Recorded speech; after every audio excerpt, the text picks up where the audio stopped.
I'm asking Pat his thoughts on the Twitch New Year's Eve event controversy with Ninja. This question was from Shane at SA Jewers. Well, you're a big friend. You're friendly with Ninja, and of course, this is the official. I've been on his stream a few times. Yes, you discussed the latest hair color. There we go. And being that this is the official Battle Royale podcast, right. We have to discuss this. Public Battlegrounds G, coming from CU Publishing, 2019. We should do that. Do a cheap knockoff Battle Royale game. So, all right. So for New Year's Eve in Times Square, Red Bull did a sponsorship with Twitch. They did this event where he live streamed games from 4 to midnight at Times Square. That's where all the New Year stuff happens. By the way, if you go to those Times Square New Year stuff, God bless you. You're standing outside for a day and a half. You're pissing in a sock. I don't know. So I don't know how I went to the Buffalo one because Buffalo has a little ball that drops. Got a mini Buffalo ball, and it's holy shit. Man, that was a long time ago. We put down a pint of Jägermeister. Or no, a liter. We bought a 2-liter bottle of Dr. Pepper. Okay. Emptied half of it out. Filled the other half with the liter of Jägermeister. Drank the whole thing down there. My friend ended up crying in a sub shop. It was great. Anyways, don't go out on New Year's Eve. That's like the one time I ever did. It was awful. But you want to be festive. You want to drink. I don't know. When I went for New Year's in the I past, stay home. I used to hate when I got dragged up on my cousin on a half-blind date with whatever his date's cousin was or sister, paying $90 to go to some club where you hope they had open bar. A lot of times you didn't. You got like 2 drinks for $90 and you got hearing loss 3 days later. Yeah. Truth be told, I've worked the vast majority of New Year's Eves, and I actually kind of miss it. I kind of miss bartending like a private party on New Year's Eve. That was always fun. That was fun. You made cash. I fucking made bank doing that. All right, shit. We're getting out of the way for the topic. So this is what happened. So Twitch wanted to push this because they have a partnership. Fortnite's huge. Ninja makes $1 million a month at this point. So they put in advertisements for this Twitch event on other Twitch channels. So like the pre-roll ads, you go on a Twitch channel, unless you're I don't know if they do Prime Twitch anymore, but you can sign up and subscribe with that and you don't get the ads. So, but if you don't, you get these pre-rolls or mid-rolls or whatever, post-rolls, whatever else that roll every now and then. So Twitch streamers were noticing that people were saying, oh, they're advertising this other Twitch stream when a lot of people would be playing and streaming at the same time. So you're taking away business from some smaller Twitch streamers who may be partnered or not. They could be partnered, but they're not Ninja. So to them, it was dirty pool. Yeah, because you're advertising someone else's New Year's Eve show when the reality is lots of streamers were probably trying to do their own New Year's Eve shows.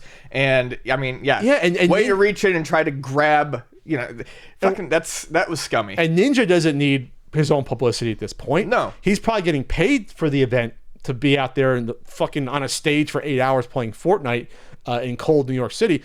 So he's taken care of. He's not hurt by this. Yeah. You're just hurting. I understand you have to advertise it. I don't know what a good solution is. Advertising off Twitch, but then you're I was going to say, at least do it off-site. I mean... But then that's not the audience, though. If you advertise on Facebook, you're going to have 50-year-old men and women be like, what the fuck is this? I don't want to watch this.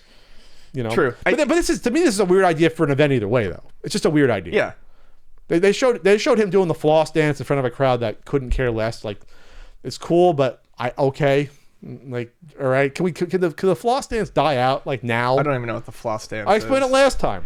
Oh, yeah, gotcha. Okay. Then that kid's suing too. Yeah. I can't do it in the chair. I'm almost pouring enough to do the floss dance. I get it. But they're doing that, and then there's a couple of co-hosts with them, and I guess it's cool, but I don't know. I don't know if this is the way that Twitch and Fortnite are going to break out into the casual audience. I don't think it will break out into a casual audience, because if you're not into this sort of game to begin with, it's not all of a sudden, oh my god, they're doing a Times Square thing, I'm going to check this out and watch I'd argue that it has broken into the casual audience. Fortnite for sure, everyone I know plays it. I mean, I'm talking non-gamer audience. Sure, it's everyone who would watch that show is watching it from the comfort of their own home. They're not outside. So whatever he's doing in front of the crowd, they're not going to get it. They don't care that he's Ninja. They don't know his name. They're just like, oh, we're walking outside at midnight or 11:30 or 1 a.m. because usually the parties go to 2 a.m. Right. Or 1:30 they end up. They're like, oh, this is interesting. A guy on the stage and he's doing a floss dance. And Right. Okay. All right. Well, I'm going home. I'm going home, and I'm It's misreading your audience, and it's misreading the location and time where you should do something like this, because literally no one, like I said, your entire audience is probably home or At home, watching it elsewhere. with their hot pockets, The people celebrating. there don't know who you are. No. And so I don't know what the solution is to this. If it's the same ad revenue, you'd hope that if it's Twitch doing it, they don't have to pay for their own ads, obviously, Amazon/Twitch. So you'd hope that the ad revenue still got to the people that instead of the regular ads. I'm trying to look for a silver lining. I don't know if I see one. I don't see one. I feel like it was a miserable And I haven't looked. idea. I haven't looked up how well this stream did. I didn't watch it. So I don't know. I don't know. And Red Bull has a lot of money. I didn't know how much people like Red Bull. When Red Bull sends a guy to space, has him fall and does all these weird plane things.